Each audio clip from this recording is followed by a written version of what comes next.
All right, according to Deontay Wilder's trainer Malik Scott, Francis Ngannou and Deontay Wilder have already started talks um, about a possible fight. So, a lot of people kind of saying, I think Demetrius Johnson, former UFC mixed martial artist, said that Ngannou should leave MMA behind. There's nothing left for him. He should just focus on boxing after that performance.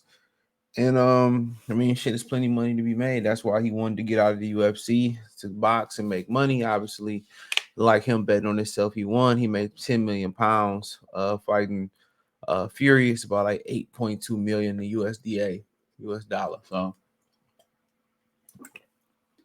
but let's talk about it. Thumbs up the video, share the video, subscribe to the channel, and the subscribe button is the bell icon button. Hit all notifications, increase your chance of notifications. We go live and drop videos. Says Malik Scott says Francis Ngannou versus Deontay Wilder talks have started. States Fury has slowed. It's hard to say because we don't know if Fury trained 100%, how serious he trained for Francis Ngannou. All right. He said we already had in communications about Malik Scott said the fight hype about talks have started for a fight between Francis Ngannou and Deontay Wilder in the aftermath of last Saturday's Tyson Fury clash in Saudi Arabia.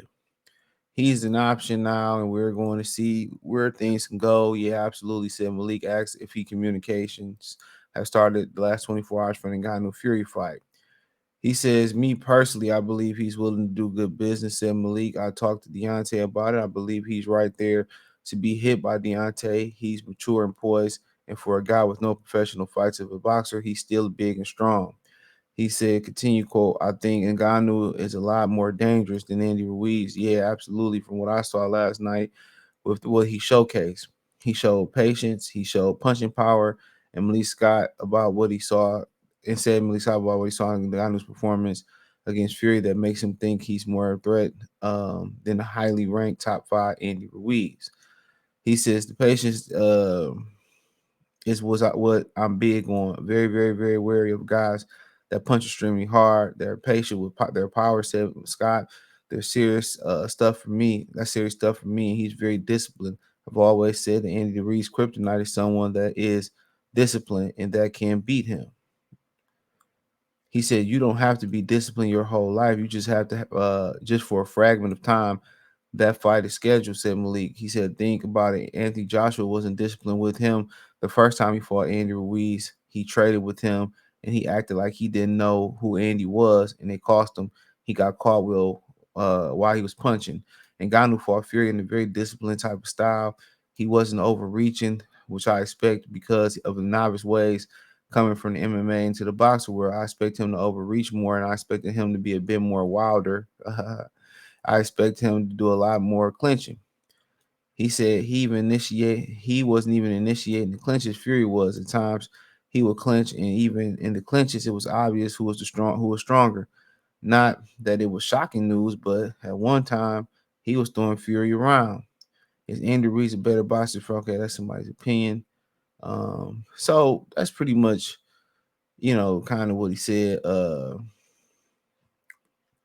about that. And I agree. I think he's more dangerous for Wilder, given the size. Andy Ruiz has to keep going in and out, in and out, in and out. When you keep going in and out versus Deontay Wilder, you're going to hit that. You're gonna touch that right hand. You know what I'm saying? Well, I think funny is I think Andy Ruiz has caused Francis Ngannou all types of problems with his in and out movement. So that's crazy to me. That's just my opinion. But um but but yeah, I mean they talking. I think it's a good fight. Uh, quite frankly, uh, and I think it's a fight that's gonna sell and make a lot of sense uh for Wilder. And Wilder thirsty for a fight. I don't know people saying, well, we had a live stream Sunday evening. I know people was talking about well, you know, what happened with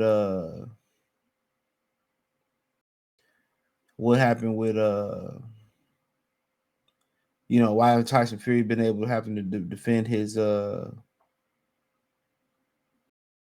know, title for so long.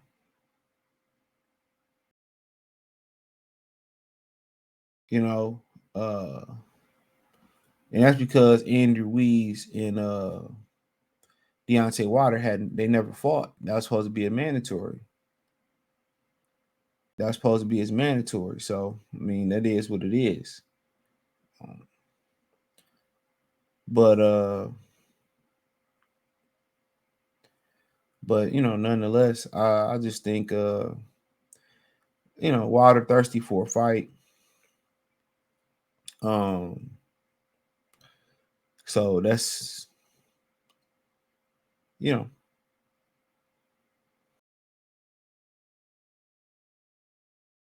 you know, that's says what it is. But excuse me, but but like I said before, for Wilder, he need a fight. Hard Andy talking about he need a tune up. Obviously, Anthony Joshua could be going the IBF route just to put himself in position for undisputed. Eddie Hearn already lobbying, saying nobody wants to see Usyk and Anthony and Tyson Fury. He's already saying that. So I mean, that's something to look at already. So I mean, that is what it is. Uh, you know, but we have to wait and see. But moving on, I think that Tyson Fury and Deontay Wilder is a good fight. I mean, Ngannou and Wilder is a good fight. Um, so we just have to wait and see. We just have to wait and see. Um, but Ngannou is dangerous for Wilder. You know, he gonna outweigh Wilder. He gonna be stronger than Wilder. He patient. It seems like he a better boxer than Wilder. But then can Wilder line him up for that right hand? You know, that's the question. When he line him up for that right hand, can he hurt Ngannou? A lot of opponents he was able to hurt Fury and all that, but if he can't hurt Ngannou with that right hand, I think Ngannou was the better boxer in my opinion. But you know, we'll see. Wilder's a freaky athlete. Speed come off different animal from than Tyson Fury. Awkward, um, you know, awkward as hell. So that's something to think about. But also the WBC, it's being said the WBC is gonna give Ngannou a top 10 rating after the fight with Tyson Fury. So it's saying that Ngannou's trainer, WC, said he's going to give him a top 10 rating. So pretty much, you know, for exhibition, he got a top 10 rating. It says Dewey Cooper, veteran MMA, Dewey Cooper, trainer and veteran MMA, Francis Ngannou, case that the fighter was promised a top 10 ranking from the WBC World Boxing Council President Mauricio Suleiman. On Saturday, Ngannou made his professional debut against a man many views the top heavyweight in the weight class, WC champion Tyson Fury. Their fight was a non-title affair because Ngannou was not ranked by the sanctioning body. Ngannou exceeded all expectations by dropping Fury in the third round and fighting him on even terms. But let's long story short, Mauricio Suleiman, the president of the WBC, said he's going to rank him in the top 10 because he's better than most of the heavyweights in the top 10. He said that in the ring, Cooper said to MMA Junkie. Um, you know, UFC Hall of Famer Daniel Cormier was one of many to give high praise. They need a fucking editor over here. Who art this whole ass Jake Donovan? Nope.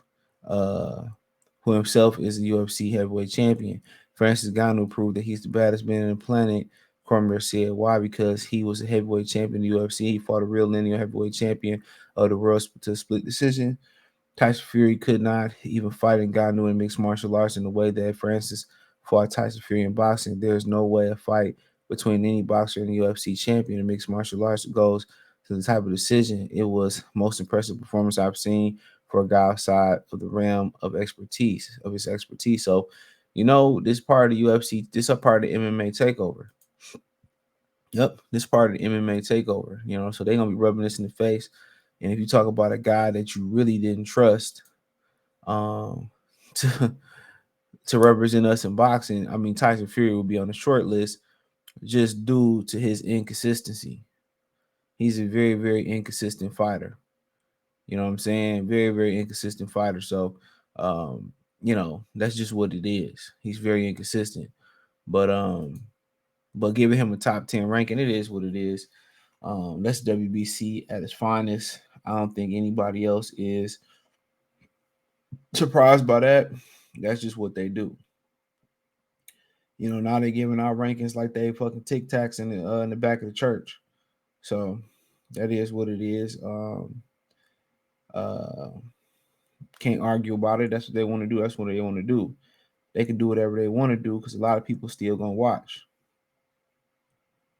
And then Fury, if he get Usyk, he can spin the block and beat fight Ngannou again, make a bunch of money.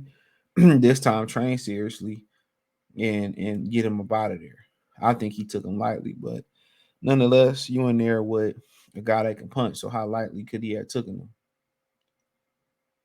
him? How lightly could he have taken him? So I mean, it is what it is. Let me know what you girls and guys think, man. Thumbs up the video, share the video, subscribe to the channel. The subscribe button is the bell icon button. Hit all notification. Increase your chance to get notifications. We go live or drop video. Um, hit the link tree. You can find me on Twitch, Twitter, Instagram, Spotify, Anchor, Cash App, Venmo, PayPal, Apple Podcasts, Google Podcasts, the whole nine. Appreciate the love, support. Let me know what you girls and guys think in the comment section. Peace.